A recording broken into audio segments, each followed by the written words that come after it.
Welcome back to the Stephen A. Smith Show. Hour number 2 upon you right here on ESPN Radio. Number to call up as always is 888-729-3776. That's 888-SAY-ESPN. Always my honor and privilege to have my next guest. We disagreed and butted heads a little bit this morning on First Take, but that's okay. That's okay. I'm talking about Super Bowl champion himself, the one and only Ryan Clark is on the line with us right now. What's going on, big time? How are you? Oh, nothing much, man. You just felt like disagreeing with me. You know, I think you came in this morning with the mindset, I'm not going to agree with anything that Ryan says, no matter how right he is, and it's okay. Well, I wouldn't go that far. I usually do have that attitude with Max Kellerman because no matter how intellectual he sounds, he doesn't know what the hell he's talking about, and half the time, neither do us. We don't know what the hell he's talking about. But in the case of you, we can't say such a thing. But Ryan Clark, I got to ask you this question. Let's get to the big game that is the Jaguars versus the New England Patriots. We can walk away with this imagery of Tom Brady. Tom and his greatness comes shining through yet again. What resonates with me is that, obviously, but it's also a Jacksonville Jaguars defense ranked number 2 in yards, number 2 in points allowed, number 1 against the rush that couldn't close the deal. What happened? The Patriots made the necessary plays and necessary adjustments. If you look at the Jacksonville Jaguars, they expected to come out in the second half and do exactly what they did in the first, which is why they took a knee right before the half, because they expected to get the ball first, come out and get things moving. The Patriots made an adjustment where they dogged the back, which meant on the play action pass, they rushed the passer.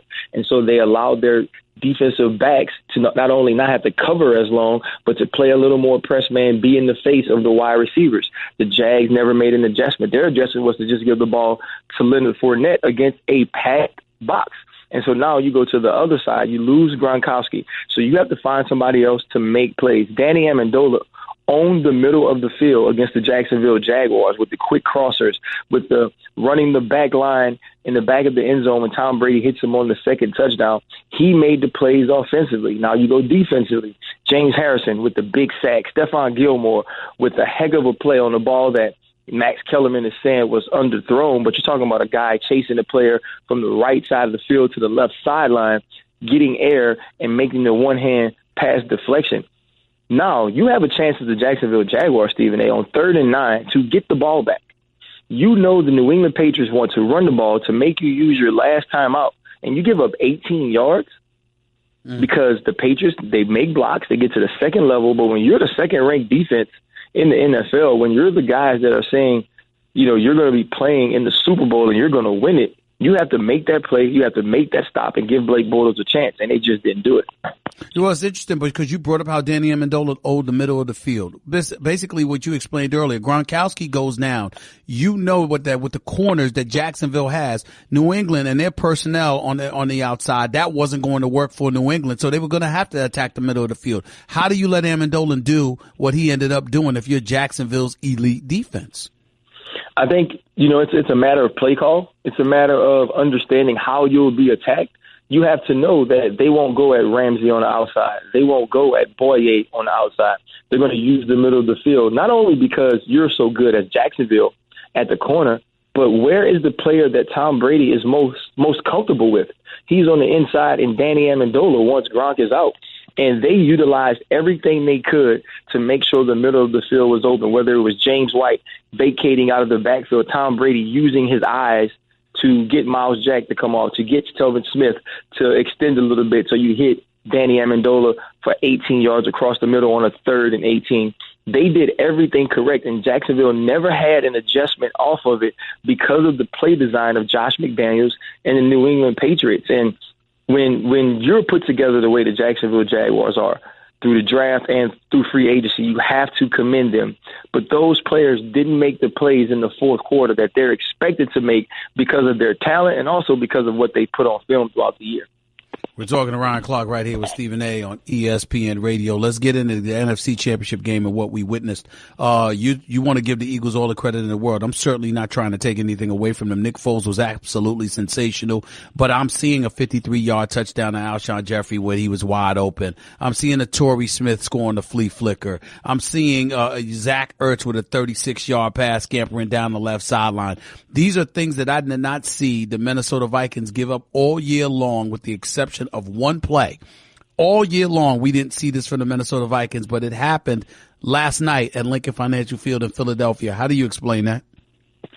I think the Minnesota Vikings pressed a little bit when they got behind, but if you look at the play design and the way that chronologically the plays were called by Doug Peterson, he goes up top to Torrey Smith early on a drop on Trey Waynes, which is obviously a guy they seem to want to target throughout the night.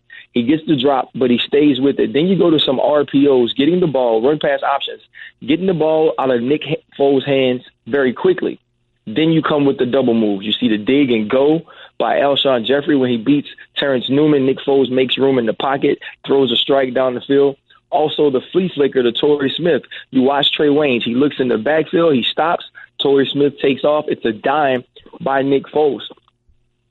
The Minnesota Vikings come into this game expecting to win, thinking they're the better team, talking about being a team of destiny.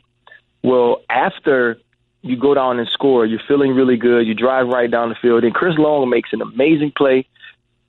Patrick Robinson gets the interception, gets the pick six, and you see the momentum in the stadium change. Stephen A., you were there. I'm sure you could hear that roar for miles and miles away from that stadium.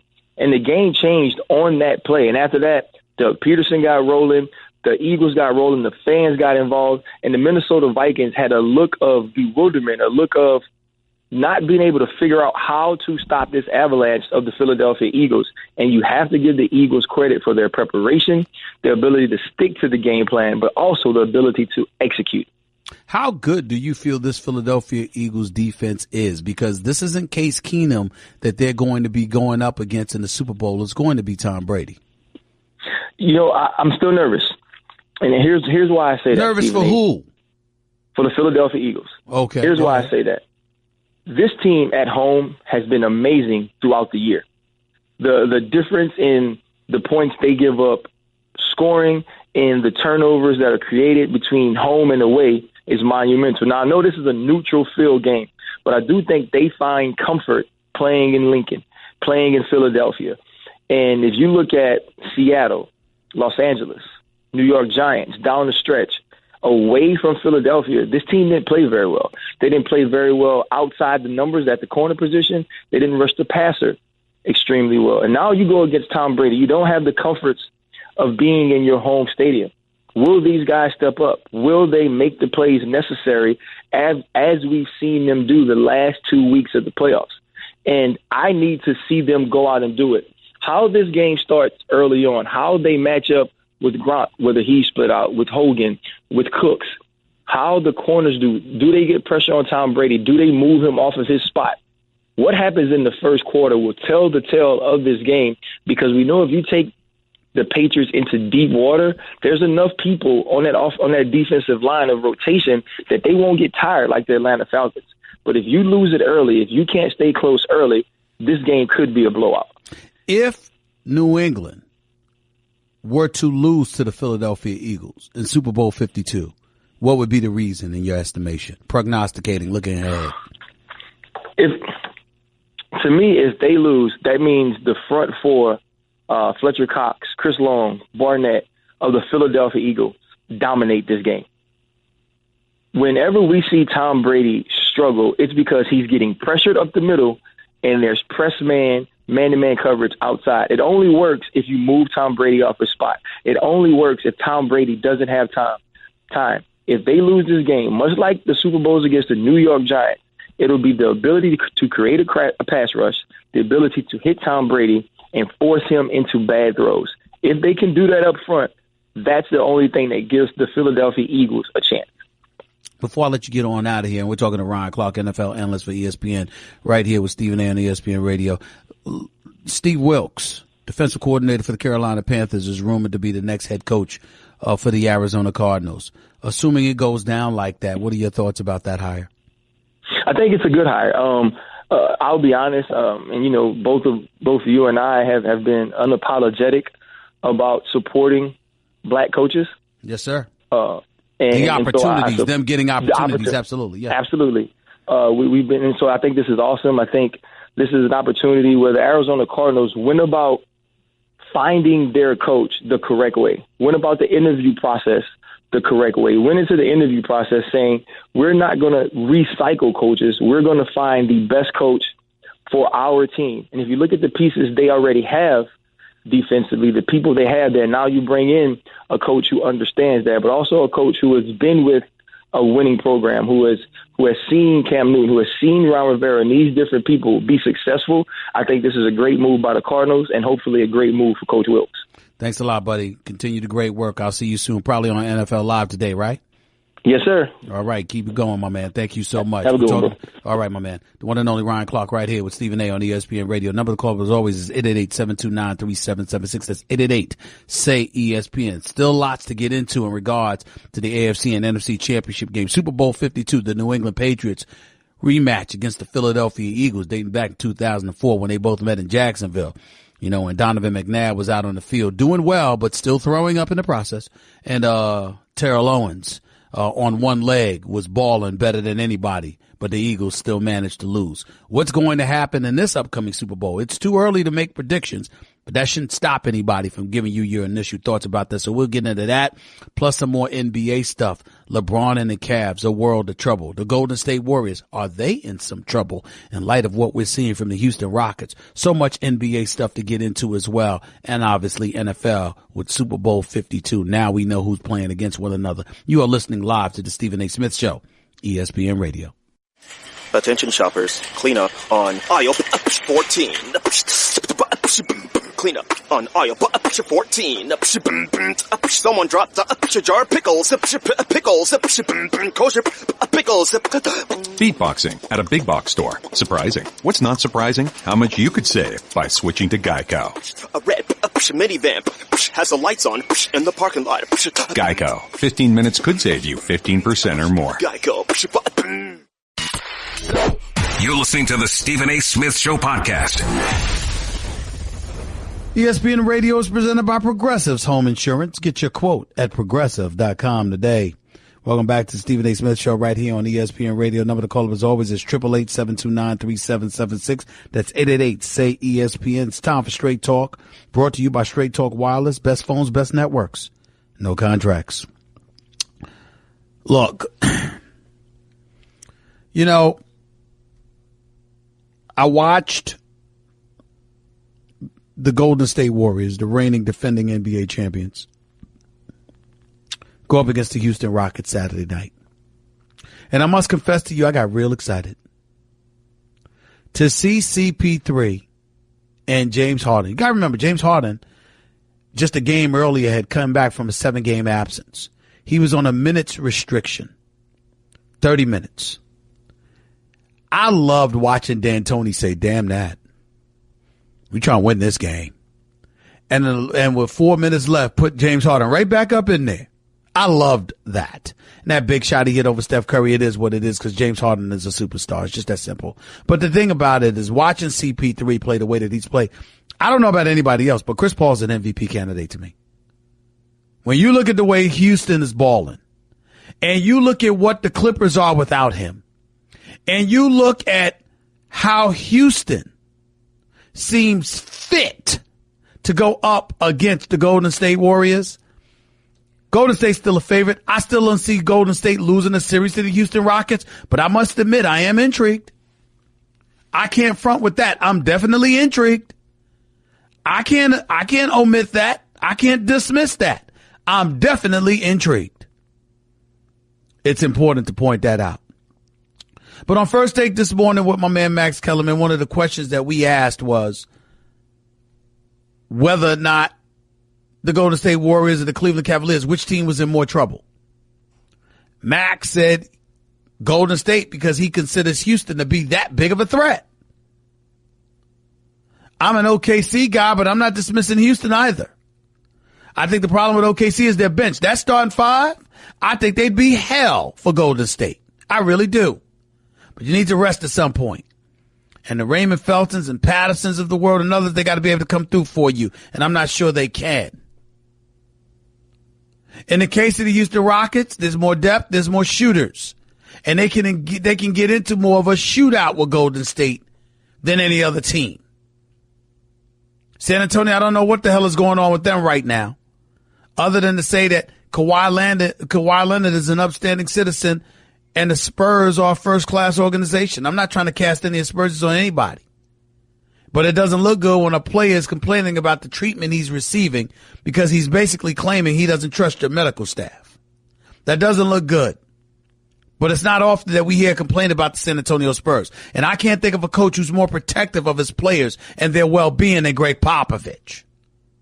So you're not about to hear me cast any aspersions on the San Antonio Spurs. It's just not going to happen. You got to show me evidence. Other than that, I'm going to give them the benefit of the doubt. They've earned it. But Kawhi Leonard earns it too. That's why we need to just mind our business and let's see it play out. Because this is an injury. We don't know. But getting back to the comparisons, I would tell you that the Cleveland Cavaliers are in a world of trouble. Now, let me be very, very clear, because I did Final Take today on ESPN's First Take.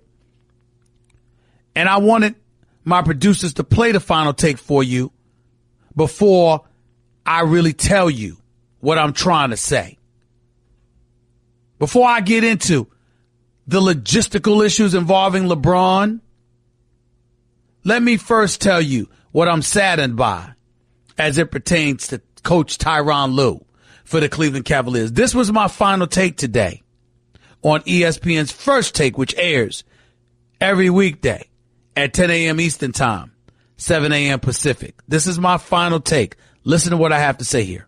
Shocking news to report. LeBron James is not responsible for everything. He isn't responsible for the cold weather in the Northeast. He isn't responsible for some meteorite that appeared in Michigan just a few days ago. And he damn sure isn't responsible for the vitriol and diminished ratings that's been aimed in the direction of the NFL, courtesy of Colin Kaepernick's protest during the national anthem. But here is what LeBron James does harbor some responsibility for: the future of Tyronn Lue as coach of the Cleveland Cavaliers. Forget all the stats, the numbers, the visual displays that prove LeBron James is the best in the world. And please, please, please forget for a moment his generosity and social consciousness that makes him undoubtedly the preeminent role model in the entire world of sports, as far as I'm concerned. For a moment, remember instead that LeBron James is the self-proclaimed leader of a franchise that's been to 3 straight NBA Finals, who watched with virtual nonchalance as his marquee sidekick Kyrie Irving successfully demanded his way out of Cleveland, and that it is LeBron James who finds himself on a different page with owner Dan Gilbert, yet again, leaving the careers of others mired in stagnation. What exactly is Coach Tyronn Lue supposed to do with this bunch? You've got LeBron, who won't commit to staying in Cleveland past this season, a starting shooting guard in J.R. Smith struggling to score in double digits, a reserve in Tristan Thompson trying to learn how to be a reserve, a miniature scoring machine in Isaiah Thomas looking for $200 million despite being a defensive liability due solely to his size, and a coach stuck in the middle of all this, made even worse by the fact that his pseudo-boss, LeBron, isn't on the same page as his real boss, owner Dan Gilbert, which appears to be putting Lue's job in jeopardy. If we learn that Gilbert isn't thinking about Lue, that shouldn't come as a shock. Former coach David Blatt was Gilbert's guy, remember that? Not Tyronn Lue. Plus, Gilbert's vitriol for LeBron conceivably outweighs everything. So there will always be sacrificial lambs where Gilbert is concerned. But for LeBron to have anything to do with potential troubles concerning Lue is, well, troubling. Why? Because it means that in spite of his public vote of confidence for Lue, along with that of several other players on Lue's behalf, evidently the king isn't thinking as much about the position his coach has been put in as much as he should. That's not only unfortunate, it's sad. And it'll be even worse than that if Lue loses his job because of all of this nonsense. That was my take in regards to Tyronn Lue and the role LeBron James may or may not be playing in all of this. I'll elaborate on that even further in a minute. You're listening live to Stephen A. on ESPN Radio. Guess what? You're in the middle of the Stephen A. Smith Show podcast. Damn it, I mean it! Hey, that little diatribe I went on before playing my final take for you guys. Well, that was brought to you by Straight Talk Wireless, nationwide coverage on America's largest and most dependable 4G LTE networks. And before I get back into my point, I want to ask you all a question, or basically tell you something that you need to know. Get the feeling of being rewarded with gold status at Shell with the Fuel Rewards program. Download the Fuel Rewards app. Join and start saving 5 cents a gallon today. You're listening live to the Stephen A. Smith Show right here on ESPN Radio, 888-729-3776. That's 888-SAY-ESPN. I played that final take for you because that's going to be the fallout potentially for Tyronn Lue because of what's transpiring with the Cleveland Cavaliers. I believe they've lost 9 of their last 12 games. 2 of their 3 wins came against the Orlando Magic, which isn't knocking anybody's socks off, obviously. And it's shaking the team more than anything in recent memory. If you go to NBA.com right now, look at my man David Aldridge, my buddy David Aldridge, for years has done an outstanding job covering the National Basketball Association. He speaks, you should listen. He knows what the hell he's talking about. He's got an article on NBA.com right now. It says, pick in Cleveland Cavaliers pocket makes trade possible and other things murky. Essentially that, if you remember with the Kyrie Irving trade, Cleveland sent Kyrie Irving to Boston. In exchange, they got Isaiah Thomas, Jay Crowder, Ante Cizic, a 2020 second rounder, and the 2018 first round pick from Brooklyn. It's unprotected, which means the more Brooklyn wins, the less valuable it probably makes the pick.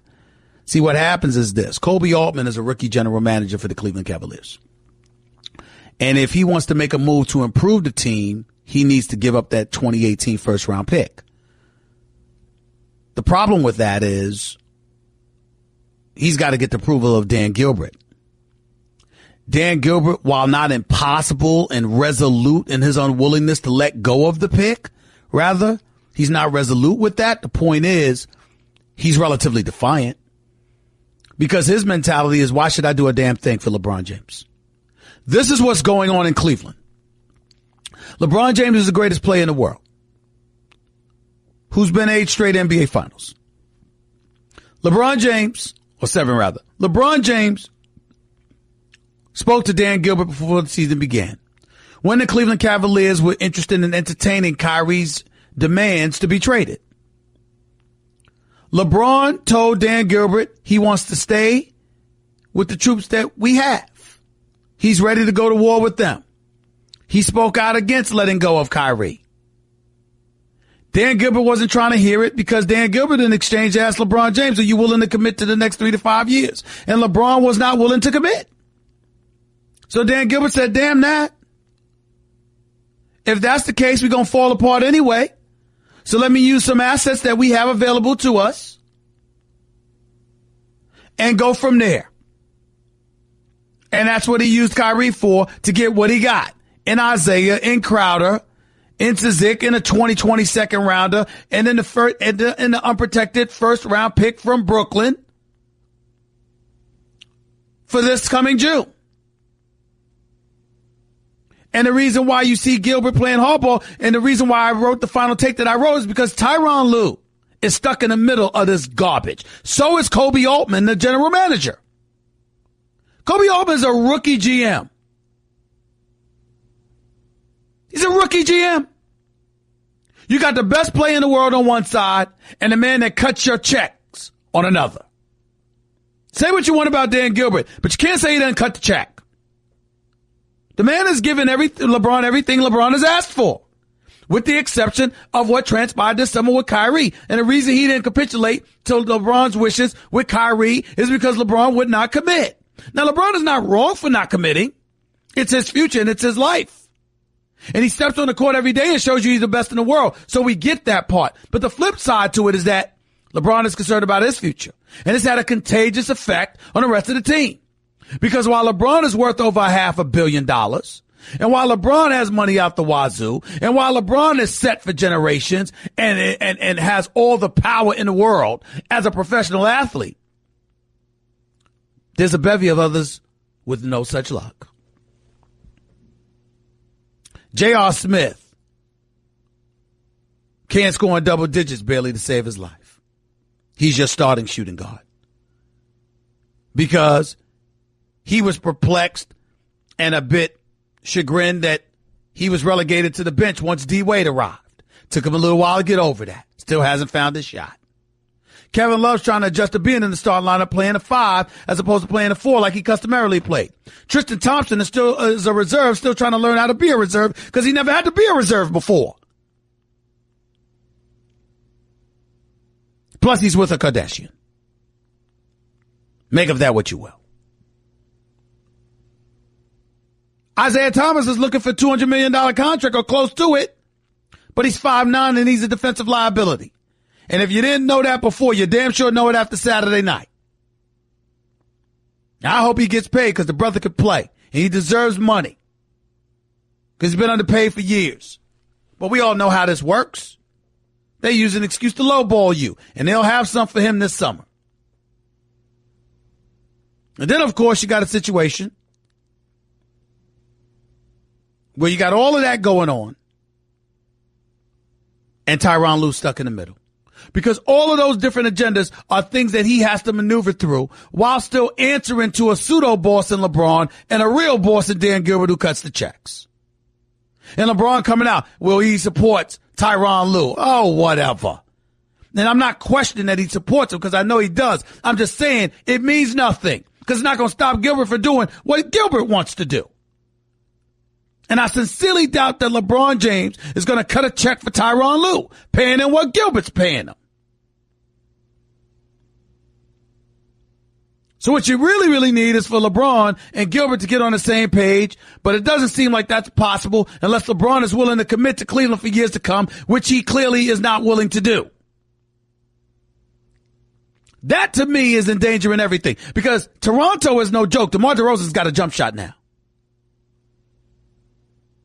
Boston is no joke. And God help everybody if they find a way to get their hands on Anthony Davis. God help everybody. That better not happen. They get Anthony Davis with Kyrie, and they keep either Tatum or Jaylen Brown. Look the hell out. I'm telling you now. And believe it or not, even though I wouldn't bet on them by a long shot, I'm still not going to summarily dismiss the Washington Wizards because I believe in that team. I just think that Wall and Bill got to get on the same page. I think there's too many individual agendas going on as opposed to a collective effort to just win. But when you are as dysfunctional as the Cleveland Cavaliers have appeared, hell, anybody could beat you at that point. And that's what we're witnessing right now. 888-SAY-ESPN. That's 888-729-3776. Your calls to close out the show in a minute. You're listening live to Stephen A. on ESPN Radio. Guess what? You're in the middle of the Stephen A. Smith Show podcast. Damn it, I mean it. That's right. That's right. 1-800-Flowers.com always has something to surprise her. Right now, when you order a dozen multicolored roses for only $29.99, you'll get another dozen absolutely free. Plus a vase absolutely free. To order, go to 1-800-Flowers.com/ESPN. ESPN Radio is also presented by Progressive Insurance. Protecting your small business is a big deal. Cover what you've worked so hard for. Visit ProgressiveCommercial.com. 48 minutes past hour number 2 back here in the Stephen A. Smith Show, ESPN Radio. Before we get on out of here, let's get to the calls real quick, please. Let's go to Mike in Cali. You're live with Stephen A. Go ahead real quick, Mike. What's going on, Stephen A? How you doing, man? I'm good. Go ahead, buddy. Well, I got to agree with you on the whole Cavaliers situation real quick. LeBron James doesn't want to commit to 3 long-term deal, 5 years with the Cleveland Cavaliers. And I agree with you. This is going to put Tyronn Lue in a bad spot. But the question is, can they trade for DeAndre Jordan? Do you want to get somebody like him where now offenses don't run through the center anymore? He's not a guy who's going to put you over the top, to win a championship. And really, how much does LeBron James have left? Does he have the clutch factor? Well, I don't think we should be questioning how much LeBron has left because he's still the best in the world. So even if he dipped a little bit, he's still one of the greatest ever. But I do think that you got to ask yourself, DeAndre Jordan, why would you need him if you're trying to win a championship when he's a rim protector and a rebounder against a Golden State Warriors team that you don't need rim protection against? He can't block jump shots and 3-point shots. Why bother? So I don't think if you're the Cleveland Cavaliers that you need that, and that's a move you need to be thinking of making. I think that DeAndre Jordan is a more glorified version of Tristan Thompson. Exactly. My last question for you, this is Stephen A.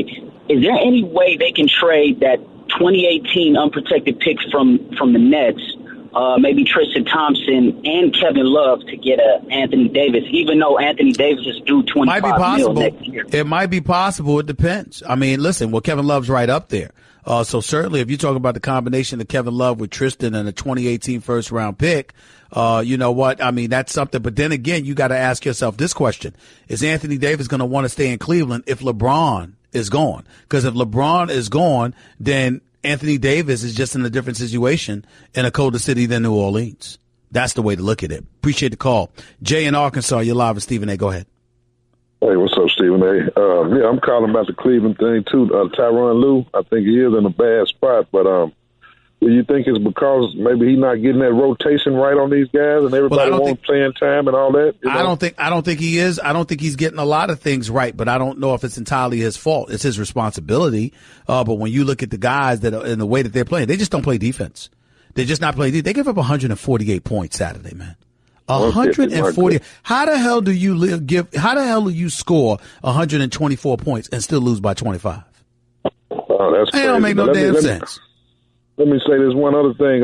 Was that a weak move that he showed? Like, you know, when Wade had to go to him and tell him, "Hey, I go back to the bench," rather than saying, "Hey, this is how I want it. Do it like this." We don't know. We don't know the particulars of that. It could be perceived that way. It might be accurate, but we don't know the particulars about that. You know, for me personally, Dwayne Wade should have arrived and been coming off the bench to begin with for this reason above all else. Certainly he's a future Hall of Famer. D. Wade is one of the great players we've seen in the game of basketball. But he's also a consummate professional who could adjust to any scenario. The fact is, J.R. Smith was not. Even though J.R. Smith is a former sixth man of the year, J.R. Smith is a guy that got accustomed to being in that starting lineup, hearing his name called, and he got caught up in all of that. And so as a result of it, when you relegate him to the bench, it's going to be taken differently.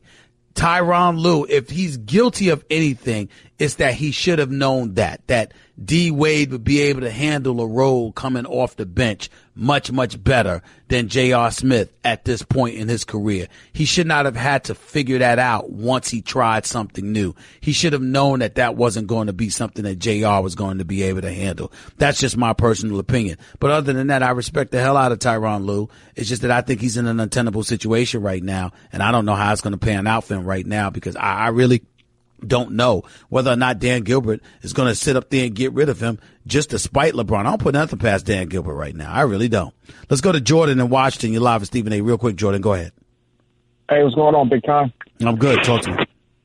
Hey, okay, so yesterday, good job, Eagles. They did exactly what they're supposed to do. They put the chokehold on and kept it. My man, I'm sorry to interrupt. You got 30 seconds, bro, so just ask what you need to ask. Because I got to get out of here.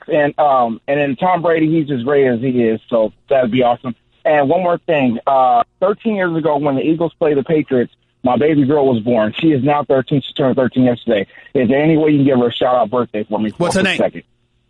Her name is Matea. Her name is Mutea? No, Matea. M-A-T-A-Y-A. Matea. Matea, happy birthday. Happy birthday, Matea. I hope you're a beautiful young lady. I know you are, and I know you listen to your daddy. It's a special daddy that's going to call up on a national radio show to ask me to give a shout-out to you when he didn't know what I would say. So that's a brave, brave man. But you know something? Your daddy does know this. Stevie A love the kids. Stevie A definitely love the kids.